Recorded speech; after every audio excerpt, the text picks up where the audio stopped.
President Trump's latest pressure tactic on Ukraine this week was to withdraw US intelligence sharing, a move that makes it easier for Russia to exert its own kind of pressure. A mass drone and missile attack targeting Ukraine's gas infrastructure across the country. In Kyiv, Valentina, displaced from the frontline town of Kupiansk, is doing her best to clear up the front line, having crashed through her window. I don't know what to do now. I don't know what to do or what to say. Thank God the weather's nice, it's warm. I'm 81 years old. It should have just killed me and it would all be over. Ukraine says it shot down 34 missiles and 100 drones, about half of what Russia had launched. The Ukrainians do have options of their own for detecting incoming missiles, but of course having early warning of the launch and ideally a good understanding of roughly what time, from what direction a threat is likely to appear, will generally significantly improve the effectiveness of any given air defense system.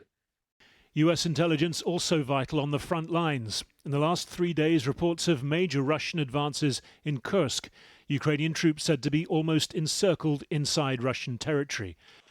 But from the White House this morning, displeasure at this turn of events. President Trump turning, rhetorically at least, on Russia. On his Truth Social site, Trump accused Russia of absolutely pounding Ukraine and that he was strongly considering large-scale banking sanctions and tariffs on Russia until a ceasefire and final settlement agreement on peace were reached, urging both sides to get to the table before it was too late. By lunchtime at an Oval Office news conference, the mood, the language had changed again. Do you, Mr. President, think that Vladimir Putin is taking advantage of the U.S. pause right now on intelligence and military aid to Ukraine?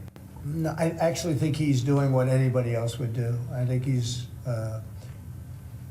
he wants to get it stopped and settled, and I think he's hitting them harder than he's been hitting them. And I think probably anybody in that position would be doing that right now. He wants to get it ended, and I think Ukraine wants to get it ended, but I don't see, it's crazy. They're taking tremendous punishment. More evidence, if needed, for Europe that this is a very different American ally.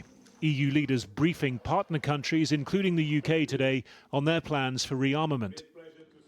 To the east, Poland making bigger moves still. The Prime Minister saying it should target a defence spend of 5% of GDP and, if needed, prepare civilians to fight. We will try to have a model ready by the end of this year so that every adult male in Poland is trained in the event of war, so that this reserve is truly comparable and adequate to potential threats. For Ukraine, the threats are real and constant, the capacity to counter them newly constrained. Donald Trump wants this war extinguished quickly, but at what cost? Ukraine may get some answers at talks with the US in Saudi Arabia next week.